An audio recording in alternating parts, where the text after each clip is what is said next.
Thank you. Thank you, Nigel. I pushed the wrong green button. I have like all these green buttons here. Good morning, everyone. Thank you for being here on this very, very, very busy day in the Antelope Valley. I know many of us have come from Kaiser's wonderful 50th anniversary celebration this morning, and some of us are at the Senior Expo today, which is a very important event for Antelope Valley. So I'd like to call the meeting to order for the Lancaster Homeless Impact Commission. City Clerk, can you call the roll call, please?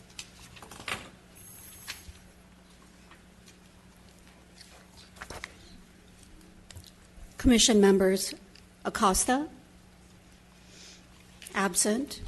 Hawley, Present. Mohammed, absent. Sarasaris,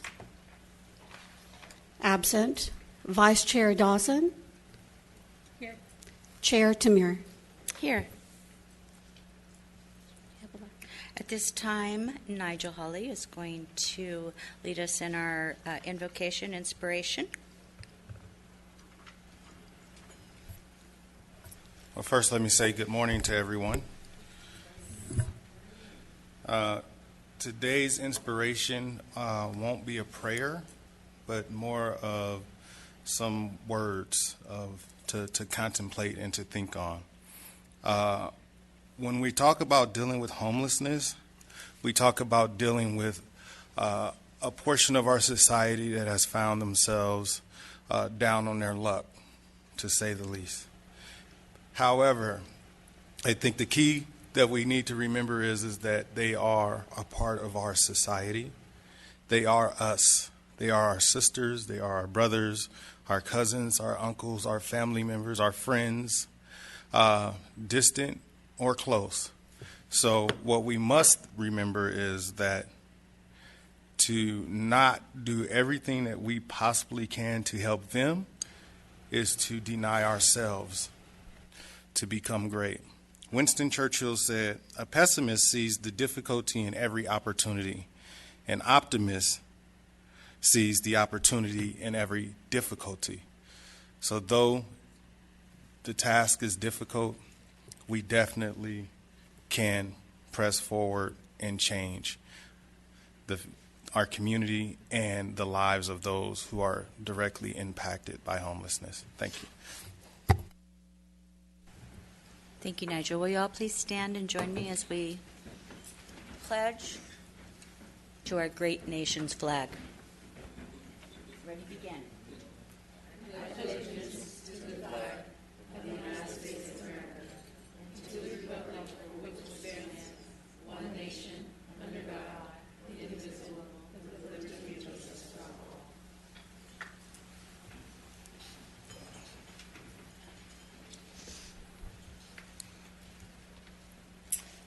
Okay, we do not have a quorum, so we cannot move on our consent calendar or our approval of minutes. We need to table those, correct? Yes. Okay. So we will move on to our presentations and discussion and direction from the Homeless Commission presenter, Jerry Summers.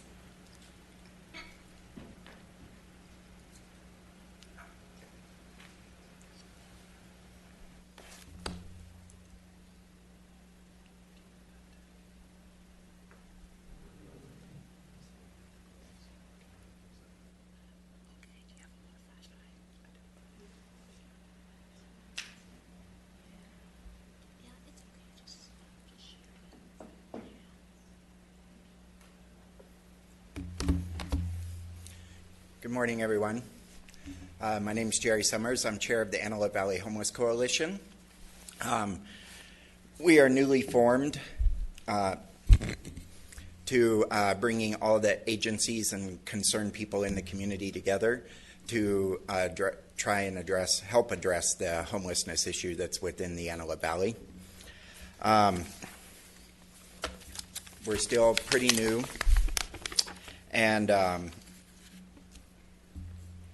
what we're doing right now we have guidance from the LA Family Housing, which come together, and we elected our members, which is myself as chair, Hector Acosta is our vice chair, and Kim Perkins is our secretary. But the goal of the coalition, or one of the goals, we are still working on our charter, our goals, and all that. Is that we're coming together, sharing our resources, information throughout the Antelope Valley of how we can best assist everyone. In that, we've created 5 subcommittees, and those subcommittees are collaboration, data, systems planning, diversion and prevention, and housing. And with those 5 subcommittees, there's been goals given. There's a steering committee, and the steering committee is made up of CEOs, executive directors, people that can commit time, personnel, resources of their agencies or of themselves in guiding the coalition and the goals that we need to achieve. And the goals that came up with from each of these 5 subcommittees are what has been identified through data that's collected by LASA, Valley Oasis that has input a lot of data, and all the other agencies trying to work together so that we know how to help our homeless neighbors and address this issue within our community. So just to share a little bit about each subcommittee, first let me say, I was elected chair of this coalition because I myself am previously homeless individual. I'm HIV positive, and I have battled drug addiction. I have over 8 years of sobriety, and I also have been off the streets, and it's due in part to a lot of the agencies that were up here. Mental Health America, Catalyst Foundation, Valley Oasis, all of them played a part. But all of them playing a part was being linked from one to the other or finding it myself. Now with the coalition, we have a chance to share that information so that people can not have to find it themselves. And we know what's available. We know the best way to, or the right way to get into other agencies. And that's part of what this is, and that's my driving force behind it, because I was helped by all of this, and I want to be able to be a part of that change that happens. So with that, in our collaboration, we have 4 strategies that they've identified through the data resource and the pooling of efforts. One is have champions and leaders with roots to the community, maximize and grow the strengths, talents from the region, provide coaching, mentorship, training opportunities for regional leaders. Strategy 2, create a culture of respect, transparency, and trust within the homeless service delivery system. Be responsive to partners, participants, make an impact, do what you are funded to do. Strategy 3, create an easy-to-navigate system, written and clear referral process, create clear, concise, and consistent materials for participants, community-based organizations, or community members that outline system flow. And strategy 4, map all CES services and partners, identify oversaturated services and gaps. So the committee will look at those goals, and then each month when we have the coalition meeting, we have the committees meeting too. But each committee has decided independently to meet outside of our regular coalition so that they can address the strategies, suggest changes, or what it's going to take to do it. Because each goal has been given a time frame, but we understand everyone has their own jobs to do, their own lives to live, and participating in this is a donation of time and efforts. So, the time frames are what's realistic, and that's what's going to come back from the committee. And this is what we can do within, say, the next year. So that's part of what will be reported back from the subcommittees at the coalition meetings. Within data, there's 4 strategies. 1, get all providers on HMIS Clarity, which is a centralized system that they use for putting in resources and also referrals. There's assessments The CES uses it and it's a tool to identify those most in need and connect them to the resources that are available. Strategy 2, identify and use other data systems to help inform regional decisions. DHS, substance abuse, DMH, school districts, and census. Strategy 3, training on and understanding and using HMIS data. Strategy 4, identify leadership to drive data conversions, create a data committee to ensure we collect the best information, bring in a consultant to drive data conversions, quarterly meetings to discuss data outputs. And one of the things that was suggested by the steering committee and also other members of the coalition is that each month at the coalition meeting, we're going to have a presentation of data. And that's going to be what services were accessed, where they were accessed, among other things that can be presented. In systems planning, we have 4 strategies. 1, expand service partnerships to include more funded partnerships, maximize other community-based services for leveraging, expand current partnerships in CES. Strategy 2, maximize other community-based services for leveraging, increasing the 2018-2019 training budget through current contracts. Strategy 3, engage and plan with the unincorporated areas, ensure regular attendance at township meetings, hold Homeless Connect Days in all the townships annually, create speaking opportunities in the townships to educate and create buy-in, create interim or PSH in and unincorporated areas. Strategy 4, identify gaps in the current system, start to rebuild service systems to meet community needs, conduct a system mapping of services and meetings. Diversion and prevention has 4 strategies. Complete a regional community assessment, understand the factors that cause homelessness, create and implement a survey to determine the percentage of evictions that lead to homelessness. Strategy 2, develop and implement diversion training for all community-based organizations and elected officials. Enhance system to identify households most at risk for homelessness. Prioritize for prevention funding. Strategy 3, create a flexible funding stream, local flex funds to allow for creative solutions to divert individuals away from homelessness.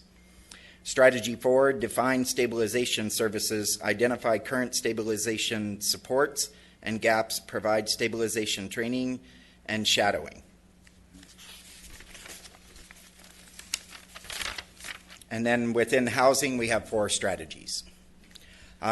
Strategy 1, complete a comprehensive regional assessment, look at housing inventory, understanding the total population and need, identify available resources, analyze current housing stock.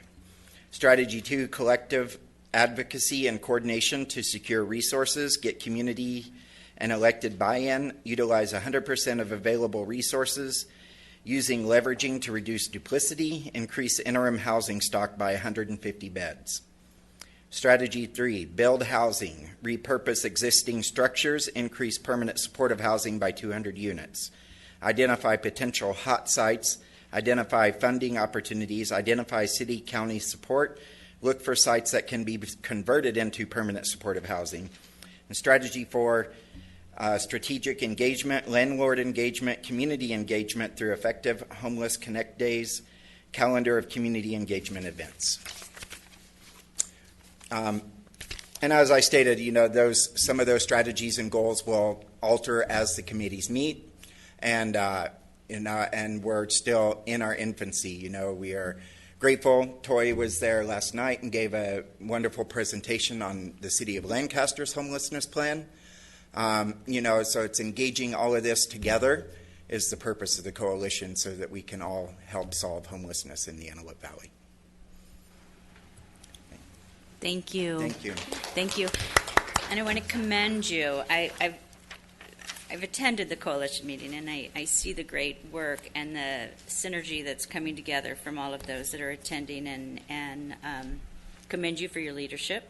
Thank you. Congratulations on your lifestyle and your sobriety. Thank you. Very commendable. And we know that there's good work coming from the coalition, and we appreciate your presentation today. Thank you so much. Nigel, anything? No, I was going to say continue the good work. I do have one question. You mentioned increasing a current, something that's current by I'm sorry? 100. You mentioned something about increasing beds by 150. Can you just elaborate on that a little more?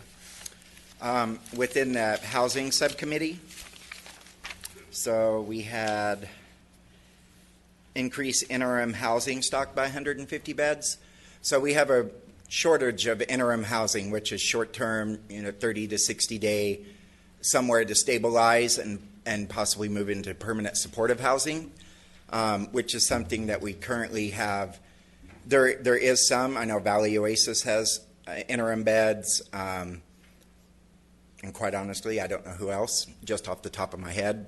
But there's not enough, especially in the Antelope Valley when our last homeless census was around 5,000, a little more than 5,000 homeless, and then having a shortage of where we can place them. I know Salvation Army has created or helped create the homeless shelter that's out at the old high desert, but it's still not enough.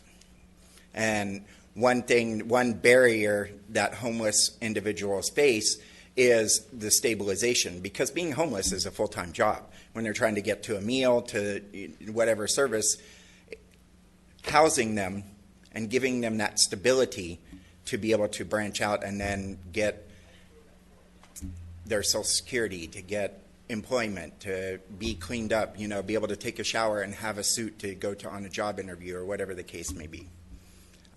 So I think it's identifying who may have funding or how we can get funding through. I know there's a lot of Measure H funding that is being distributed throughout the county, and I know some of it's for interim housing.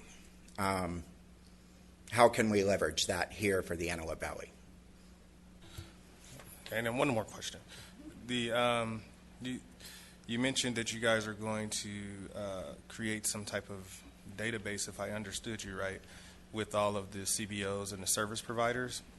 Are you guys going to be managing that in-house as well? We're not going to create a database. We're going to leverage the existing databases. But that's where trying to get everyone into HMIS so that there's one centralized system where we can, and then data is converted by LASA, because LASA is the one that manages HMIS, or Clarity, they call it now. So we're not going to create a new database. We don't need a new database. There's plenty of data out there. It's about leveraging it together so that we all see the data. And you guys are going to be communicating that to those who need it? Yes, we are. Okay, thank you. Thank you. Do we have comment cards on this specific agenda item? We have a few speakers who did not identify which item number. We can call the names and see if this is the item that they wish to speak on. Yeah, that's for sure. First one is, first speaker is Shirley Love.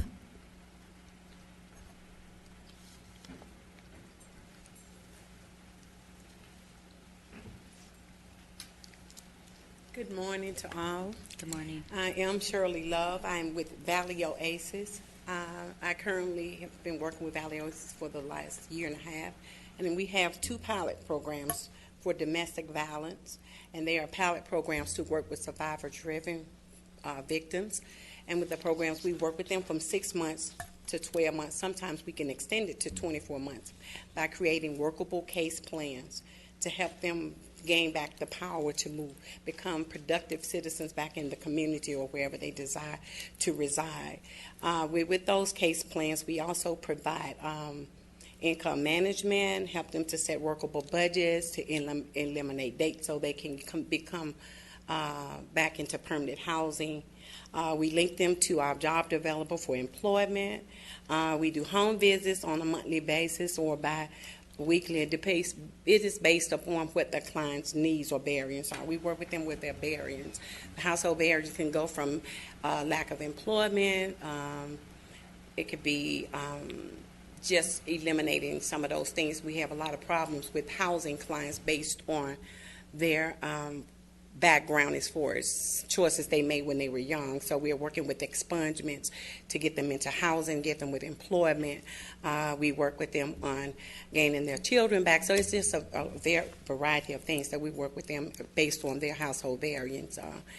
The program has been in existence this is our second year going into place, and we've had enrolled 42 in our DV housing, which is domestic violence housing first, and the intimate partner violence housing program. We've actually enrolled in that program 22 families, and out of the 22 with the IPV program, we have permanent housed 17 families. Out of the 42 with the DV housing first, we've housed with permanent housing 24, and we're still working with some of those families. But some of the problems we're having is because of the lack of income, educational, and we extend their stay in the program if their goals in place as far as education.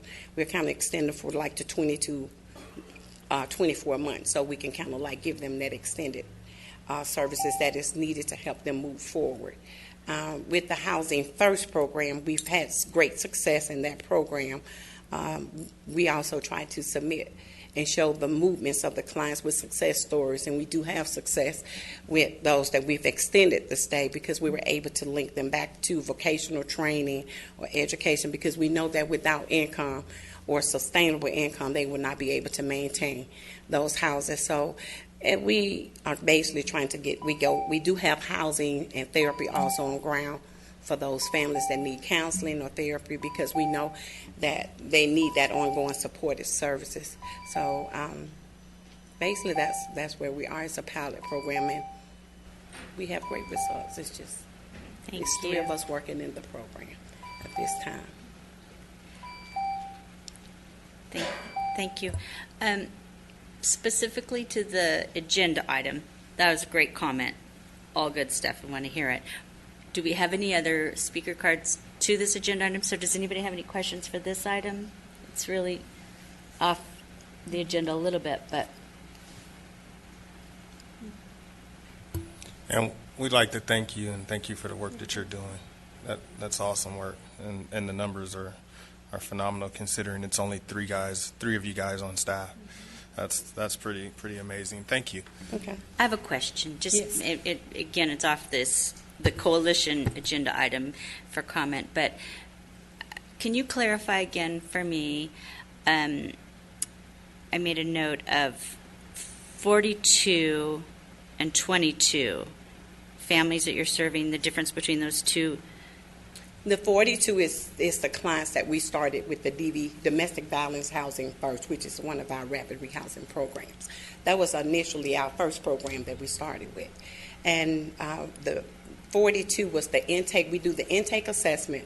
Some clients, we do enrollment that's not a good fit, or they decide not to participate in the program, so we refer them to the CES because they have an option to either go DV or homeless, because we also know that DV clients are, the domestic violence are caused by homelessness. So we refer back out of those programs. So we do the intake, and what we do is try not to leave the client just because they're not a good fit.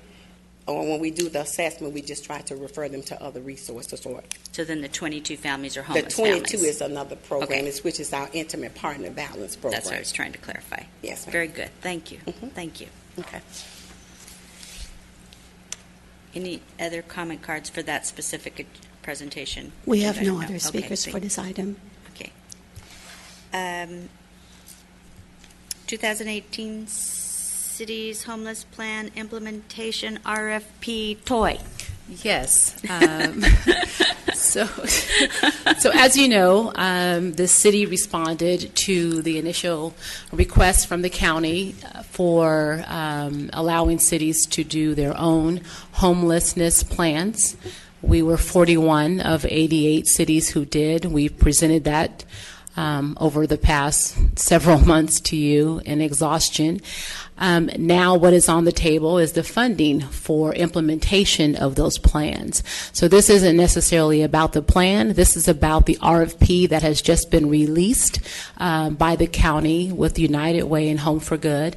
And I'm actually going to turn it over to Christina. Christina is our contract staff working with us to put a lot of hours into the homelessness and implementing the plan. So she's going to share with you a little background about the RFP and where we are in that process. Thank you. Good morning, Commissioners. Morning. As a follow-up and to facilitate the implementation of the homelessness plans, the LA County Homeless Initiative and the Home for Good Funding Collaborative recently released an RFP for cities ready to take concrete and next steps in preventing and combating homelessness.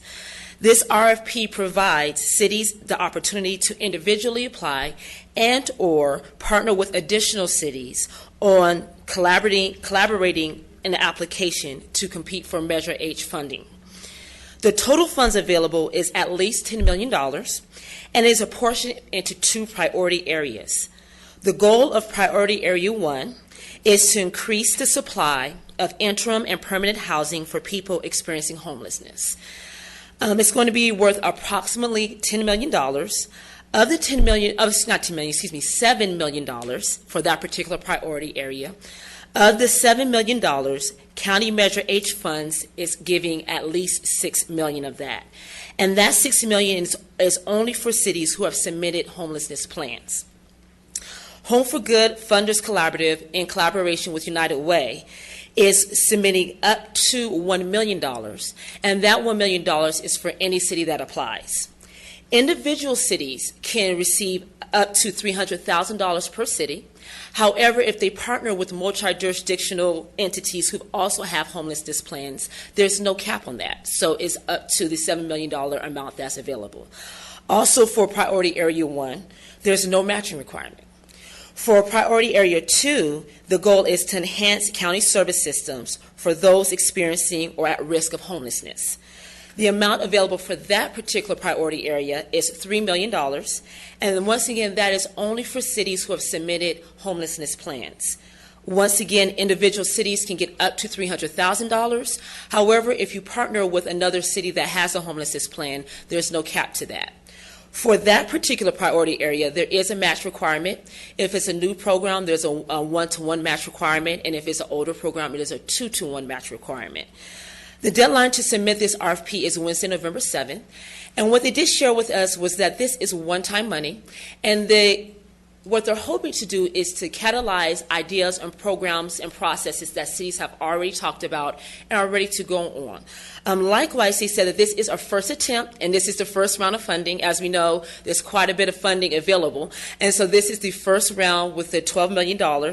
And they're hoping that this process would give them best practices and ways to learn how to better and quickly implement and give us allocation of money through the Measure H funding. The county offered a webinar information session as well as in-person technical assistance sessions, and we as a city attended those sessions.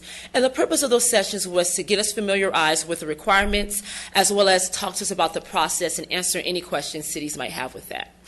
So for the City of Lancaster, as you all know, our community homelessness plan outlines 7 overarching goals supported by 58 supporting actions.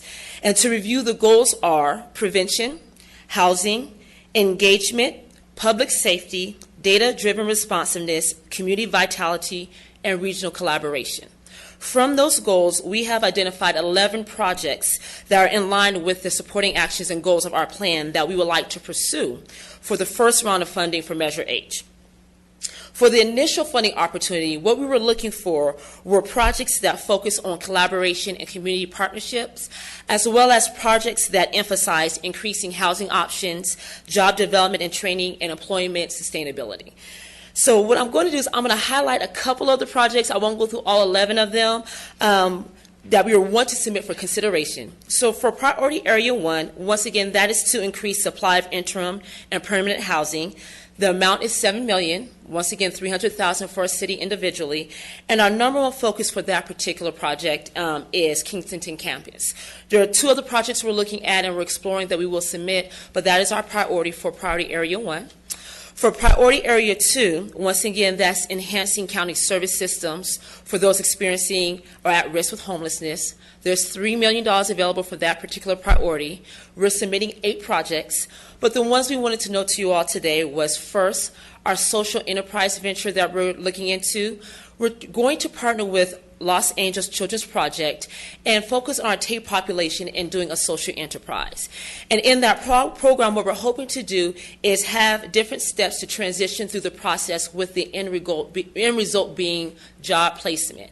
So we will have screening and training, then they will transition to an internship program, then an apprenticeship program, and finally our hope is to place them in a job either with Los Angeles, where they will create goods and furniture to sell back to the community, or place them in another job that's comparable to the training that they received in the program. And so this particular program we're hoping will support and implement job training, development, and employment sustainability. The other project that we're looking at is a community ambassador program.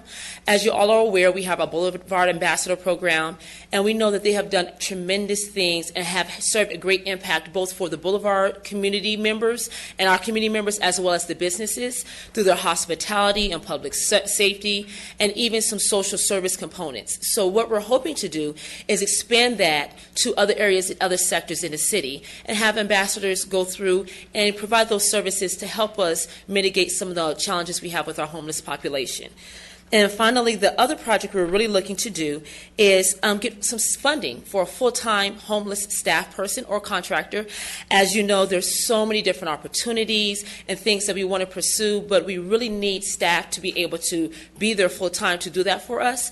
So we're looking for funding through this RFP for that.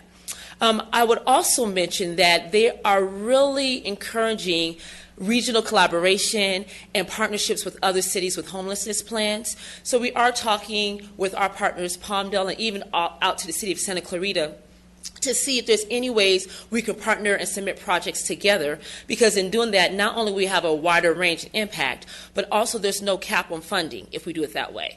If we apply just as a city, once again, there's $300,000 available per city, per priority area, but if we apply as a region or as partners with other cities or municipalities, there's no cap for that, and we can get upwards of $10 to $12 million. Of course, he probably wouldn't give us everything, but the closer we can get to that number, the better it is for our community and the people that we're serving. Is there any questions? I'm welcome to answer any questions from anybody. Yes, ma'am. Who's going to be responsible for overseeing this grant? And is it a grant or is it a... It is one-time money, so it's a grant of sorts, but it's funding allocation, and the city will be, if we receive the money as a city, we will oversee it. If we receive it as a regional collaboration with one of our partner municipalities, then we will oversee it together. I think I was looking at more directly of, are you going to have a specific designated department at the city that's going to be overseeing it, and how is it going to be budgeted or managed, I guess? So yes, the question is yes. Currently, all of the funding allocations that we currently have in the homelessness plan is coming out of my department, which is Administrative and Community Services, and we will apply for them under that same department under the city. So we will ultimately be the responsible party. However, one of the beauties of the plan, as well as the programs that Christina mentioned, is that it takes so many of us in the city to be able to move this forward, as well as the community partners.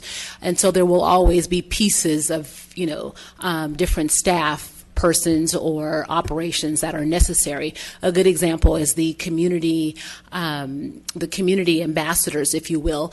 They would be in parks. So our parks department would absolutely be at the table as we talk about that. Does it allow to have community collaboration as part of the grant to use the existing outreach services that we already have with some of our other community partners? So this particular funding is specifically for cities and cities that have homelessness plans. Having said that, we as a city can partner with a service provider, and through that, yes, we are allowed to get funding for that, but we're not allowed to collaborate as them being a applicant with us. In that regards, they're not opening up for that yet. They are looking to do that, absolutely, but for the first one out the gate, they wanted to particularly put the money in the city's hands who've had homelessness plans. Just to add a little bit to that, if you recall, during the process, particularly with the Measure H funding allocations, many of the cities said in order to address this regionally, you have to involve the cities at the local level. And so this was their response, to involve the cities at the local level, and this is now funding for the implementation of the plans.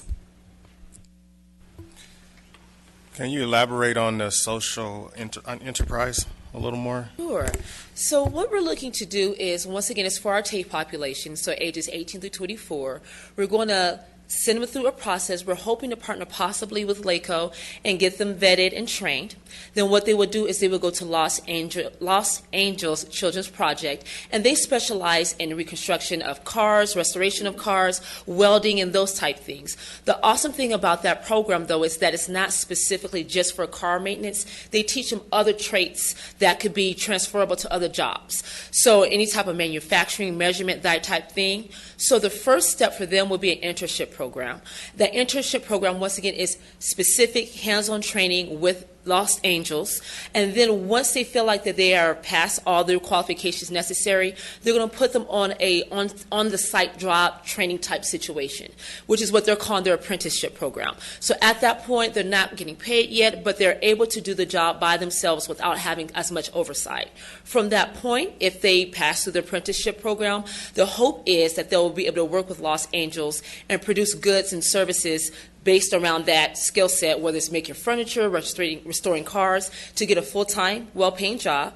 And once again, if there's no availability there at Los Angeles, what we're hoping to do is place them in other organizations or other corporations that need those type of laborers, and they will work there. Is that clear for you? Yeah, I have another question. If I can just add really quickly, some of us are familiar with Homeboy Industries. Right. And so it's that same concept. We don't have an Homeboy Industries in the city of Lancaster, and so we're looking to start that because it is very successful. You have kind of a wraparound, if you will, for the individual. But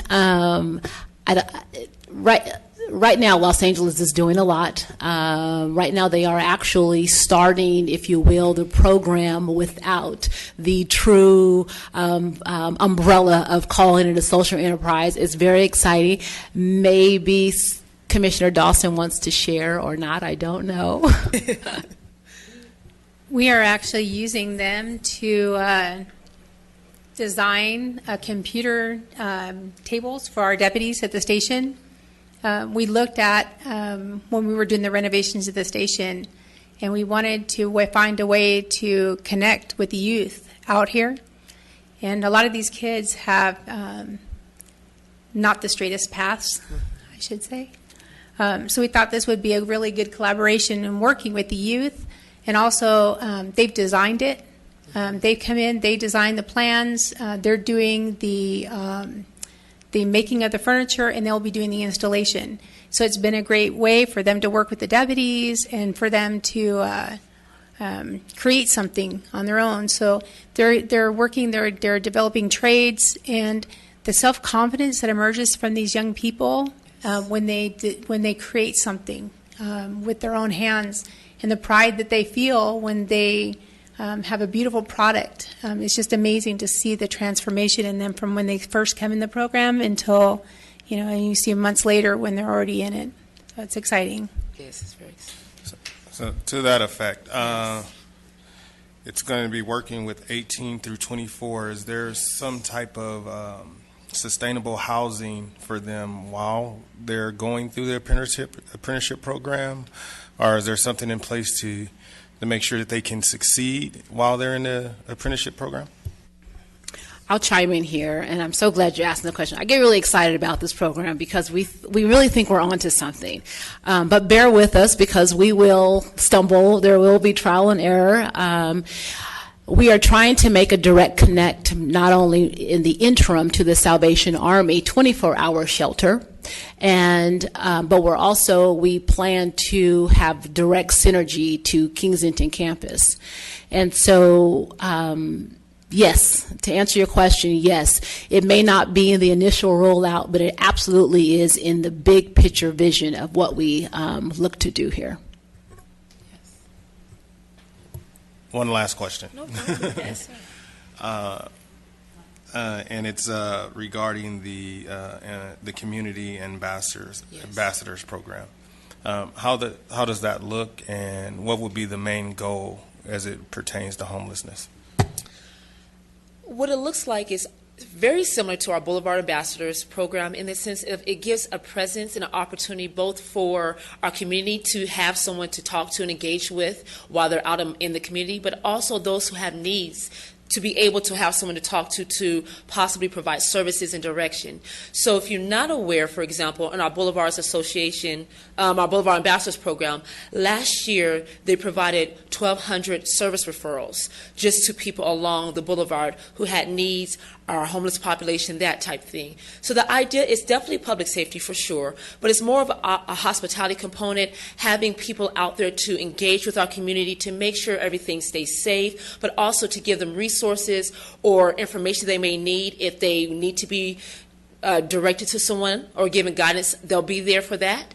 And so what we're hoping to do is roll it out in our public spaces first, so maybe our parks and those type areas, just to have a presence and a patrol where they can engage and talk to our community about what's going on in the community, but also provide resources if that's necessary.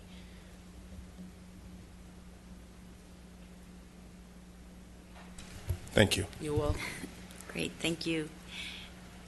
Do we have any comment cards on this specific agenda item? We do. Our next speaker is Nick Matthews.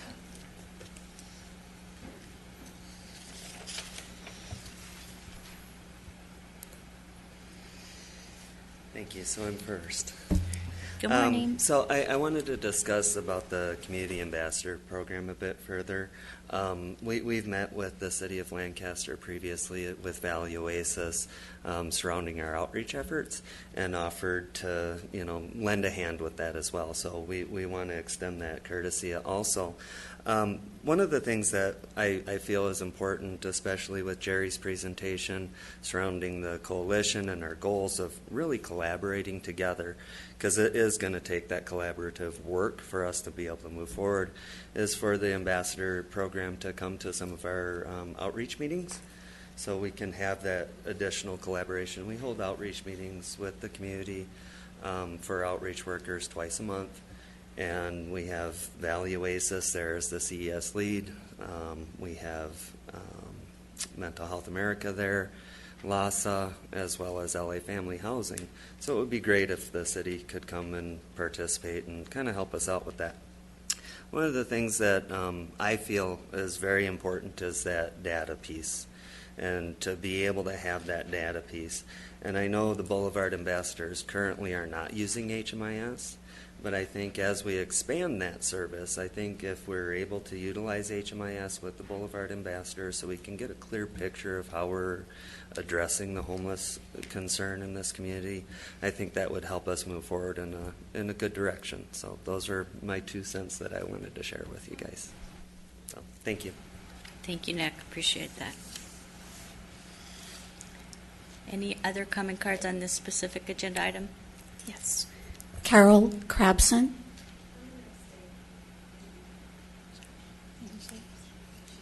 Thank you. Our next speaker is David Paul.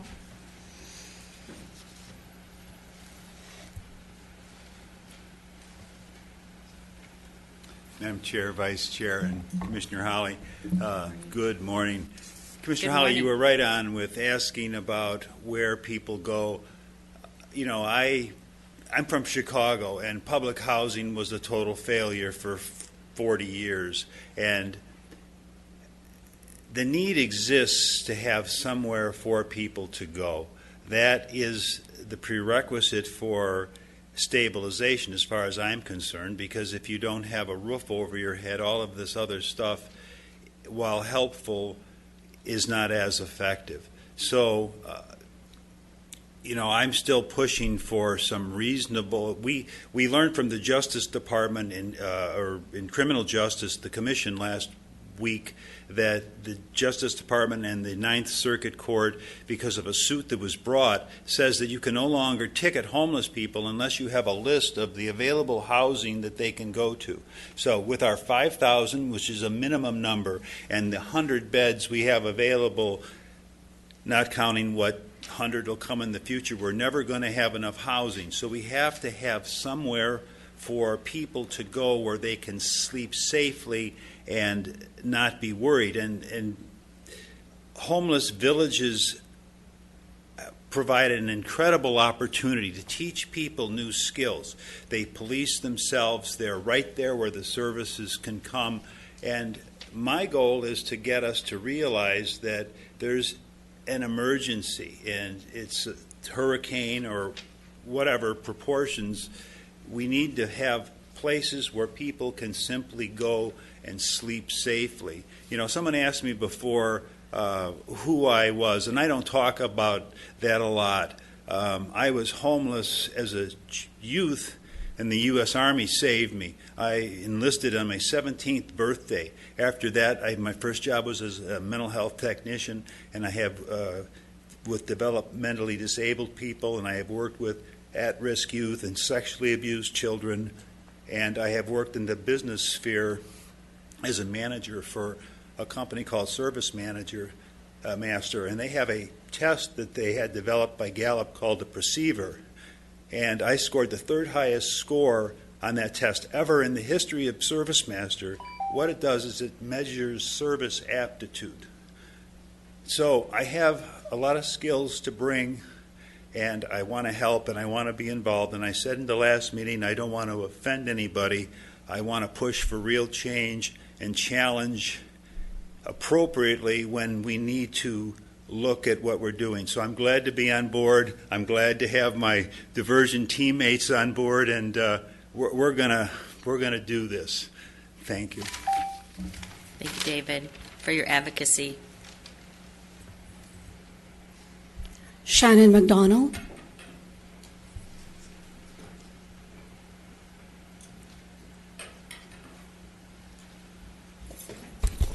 Good morning, Vice Chair, Chair, Commissioner Hawley. And me being part of the, I wear a lot of hats. So I went to a 2-hour meeting yesterday at the Homeless Coalition. Then I had to go upstairs for another 2-hour meeting for Antelope Valley Partners for Health, for another board meeting. And this issue doesn't go away. Like I left there being there for 2 hours and had to go to another meeting to speak about the same issue. And one of the biggest things I think, speaking to my particular group yesterday, was about us. And I was thinking about what Jerry Summers said about we all have lives to live. We all have things that we have to do. We all have these regular schedules that we do every day and things like that, our routines. But that routine, everyone has to walk a dog. Everybody, well, not everybody, but, you know, jogging and taking care of your kids and taking a shower. These are things, I think these are our most priceless moments because they're all for us. It's not us turning on the news. It's not us doing some of these things that, I mean, we are free thinkers, and I think that us coming together with these ideas to combat homelessness, we better well served if we all were thinking more independently and coming together collaboratively. That's why I said we don't have a whole month to come up with these solutions because the next meeting is on November 16th. We only have 2 weeks, really, because we have to collaborate together, and if anything is overlapping, then we have to X them out. But I just think that being in these kinds of groups and dealing with our, I think the needs assessment is one thing that's overlooked a lot when it comes to homelessness because people just look at the word homeless and just assume that everybody needs the same thing. And it's just not, this is not a realistic way to think about things. It's like, it seems like an easier way, but this is not an easy fix. This is something we cannot put Band-Aids on, but we have to come up with a solution. And to be honest with you, my goal as a human being and a civil servant to the city of Lancaster as well as the entire Antelope Valley is to make sure that we're the pilot. I wanted us to be the pilot of this homelessness concern, and the city that fixes it to where other cities are saying, we got to see what Lancaster's doing. We've been the first at a lot, and I want us to be the first at this. This is so major.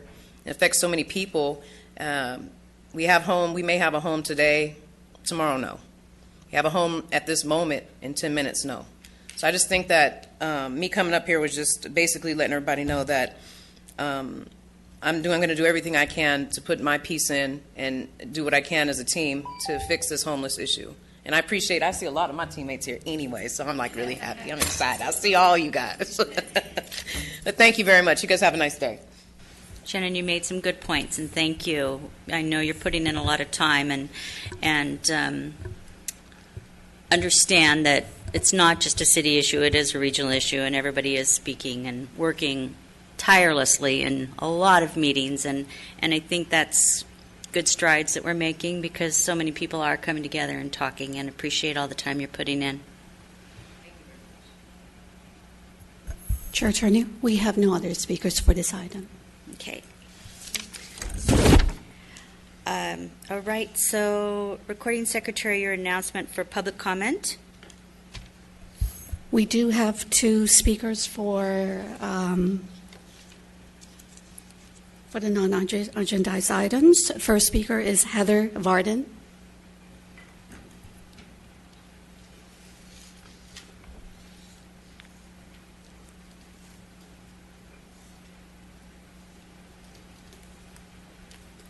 Hi. Good morning. I just wanted to say I really appreciate that this meeting was started out by referring to people in our community experiencing homelessness as our brothers and sisters. With the increased number of our senior population, there are also our mothers, our fathers, and our grandparents that are experiencing homelessness within our community. And collaboration, I believe, is a huge part of the humanitarian approach to end homelessness within our community. In a couple of plans that I've seen, one being the Lancaster Homeless Plan, it's listed as one of the greatest challenges among providers in our community as far as collaboration. I am working on the Homeless Coalition as the chair for the collaboration subcommittee, so I do hope to help bridge that gap that way. But I do want to say, as a community member and as a service provider, I've seen effective collaboration efforts between multiple partners, including both the faith-based and non-faith-based organizations. Some of these collaborations include the source events that are held at Lancaster City Library monthly, the SPA One Connect Days, where a lot of the service providers get together and provide these services for the homeless, as well as DMH's annual HOPE event. We also hold bi-monthly outreach meetings where all of the outreach teams get together and collaborate on which camps they're working with, who is working with them, as well as we have bi-monthly coordinated entry system care coordination meetings for all of our programs at Valley Oasis, including the Families TAY, Transitional Aged Youth and Adult Singles Program. In addition, there's the LA HOP, which is a coordinated outreach effort that was developed by LAHSA, the Los Angeles Homeless Service Authority. That was developed by the county, and any of the community members or service providers could put in a request for outreach to go out and engage with any of our homeless population. In addition, there's also the Homeless Coalition. The health neighborhood meetings always address the homeless issues as well. And I do look forward to collaborating with the Kingsington Plan as well as the City of Lancaster for helping to solve the problem. Thank you. Thank you. Thank you.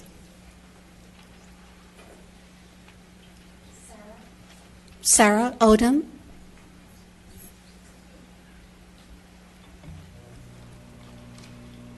I'm sorry to all you already. I'm like, is that better? Oh, that's fine. Good morning. Okay, my name is Sarah Odom. Good morning. I'm what you guys would consider an unsheltered homeless person. I am on the streets currently. I'm starting a project myself. It's called Project Black Hat. And the goal of my project is very simple.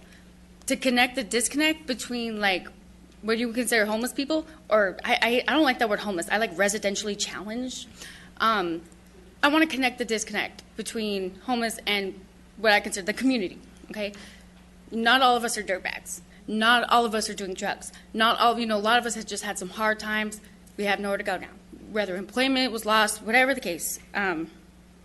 So basically, I want to recognize businesses that treat people, homeless people, well. Okay. So far, at the top of that list is Jack the Box on K and 10th. A bunch of us homeless are going to go over there, present them with a poster, thank them for their compassion, because I think that's important. And also the other part of my project is also addressing, as far as homelessness is concerned, a lot of them, they leave trash everywhere. They're sloppy, messy, I want to get enough donations for toothbrushes and toothpaste to go to the park, and all of us homeless people can just brush our teeth and show we're not all, nasty and, because, part of the problem as I see it is a lot of us, like when we're homeless for a while, we get comfortable that way. Our schedules are off. Our routines are off. That has to be addressed first, because how could you throw a homeless person that's been living on the streets, probably nocturnal at that point, and then throw them into a job? It's not going to work. These things need to be addressed first. The number one cause of homelessness is mental illness, and I think by having like more of a before you could really start on a bigger project, you have to start basic, where to connect with us on a personal level, for us to Anyway, right now there's a lot going on the streets right now. Places are being bulldozed, tent cities. We just don't have anywhere to go. We're resorting to places where are just completely uninhabitable. But I feel like with enough support, if I can connect this disconnect between homeless and the community, I think that's a good place to start. I wanted to get an interview with RX Paris to get his opinion on the matter. And I have some friends that work with his law firm, so I'm pushing for an interview. So anyway, that's all I have for right now. Thanks. Yes, thank you. Yes. I have a question. Wait. Questions. We might have questions. Okay. Can you repeat your project name? Yeah, it's Project Black Hat. And the reason why we're calling it, Black Hat. Yes, and the reason why I'm calling it that is because through social media, through flyers, everything else, I want to get as many people to wear a black hat. Well, January 14th, which is my birthday, but to get as many people to wear a black hat, I want to put signs out. I want to put social media out. Anybody who's ever been hungry enough to eat out of a trash can, wear a black hat on January 14th. If you've ever had to sleep on a park bench because you had nowhere else to go, wear a black hat. If you have ever looked in a dumpster to find something of any kind of value, wear a black hat on January 14th. Or even simple things like if you've ever eaten a frozen burrito frozen because you were that hungry, wear a black hat on January 14th. If I can get as many people to, even people who have homes today, if you've ever been homeless and now own your own home, wear a black hat on January 14th. That's my plan, is to connect where the disconnect is. And can you give me an, yes. Any more questions? Yeah, I have a couple more. Okay. You mentioned the Jack in the Box. Mm-hmm. And what is it that they're providing? Okay, so I have been in there. I've watched many businesses. I mean, I've just seen them just rude. I don't look like an unsheltered homeless person, but I very much so am. I have pulled together resources to wash my hair to look presentable, but not every homeless person, especially ones who've been on the street longer, don't always do that. So they go into these places, and places are just treat them rudely, disrespectfully, and I've witnessed it myself. And I'm just like, wow, but you know what? Everybody, you see on the news, Starbucks is prejudice, all these things, but you know what? Jack in the Box on Kane 10th, I've never seen them. I've seen a fight break out in their restaurant, and that manager handled it so fairly and so well that I actually talked to their assistant manager. Her name is Melissa, and I told her, I want to tell her thank you on my part, and as far as a lot of us that are locally homeless, that they've always treated us with compassion. They've always been very fair. They've always, let us go to the bathroom. They've never had a problem with us, and I think that they should be recognized for it. I really do. Appreciate that. I'm sorry. No, go ahead. Okay, I'm sorry. In addition, the other that was runner-up, for me, runner-up, was Burger King on Kane 15th. But even then, I've seen them, a couple employees that were kind of rude. I'm like, I don't know if Jack in the Box is just training their employees differently. Whatever the case is, I feel they should be recognized. I do. We appreciate that. Toy, can you connect with her about meeting with the city? Okay. Okay. Toy will follow up with you after the meeting. Mm-hmm. Thank you for your comments. I'm one person, but I feel like with enough support, something's got to. I've been on the street since January 11th of this year, and it is very much needs to be addressed. So, if I may, we will certainly connect in regard to the recognition and all that. But you have a team of Valley Oasis sitting behind you who should be able to help you today. Thank you. Thank you. That would be great. Thank you. All right, thank you. Any more questions? All right. Thank you. Thank you. Thank you. It's been a long road, but I'm ready. All right, thank you. Thank you. That was powerful. Yeah. Do we have any other speakers? We have no other speakers. Okay. Any other comments from the commission? I just want to say this was a productive meeting, and thank the young lady for coming out and all the speakers. Thank you. Okay, well, I will thank... Can I just say something yes, also please. to Sarah? This isn't her first time here. And so I think there's something to be said about the creation of this forum. And as I shared yesterday, the plan, the forum, whether you like what's in the plan or not, it's an invitation to have a conversation. And we are facilitating that. And I'm glad Sarah came back again and continued to come back because she's going to hold us all accountable. And today we respond to you with accountability. Valley Oasis has said they will not. LASA is sitting back there, and we will respond to you in terms of you wanting to talk to the mayor, regardless if people think it will happen or not. We will make that happen, as well as there's something that maybe I can talk with the chair about the recognition of Jack in the Box being a little more special. Okay, Thank you, Sarah. Thank you. Thank you, Toy, for that. Yes, I agree. Okay, thank you, everyone. Next month's commission. Oh, I just have one question. I'm sorry. Go ahead, Kim. I'm Kimberly with Valley Oasis. Yes. We are here in Forest. We just wanted to ask the city. Can we at least invite you? Yes, I'm sorry. I didn't want to. I know everybody's got a schedule. We just wanted to ask the city if it would be possible, in speaking of the LA Hop and being able to assist the homeless much quicker, if Toy or myself or Donna or anybody has seen something, we can report it, and our outreach team would be right there. If we could get the verbiage or the posters to post around our city so our residents are made aware of this valuable service that helps our outreach teams.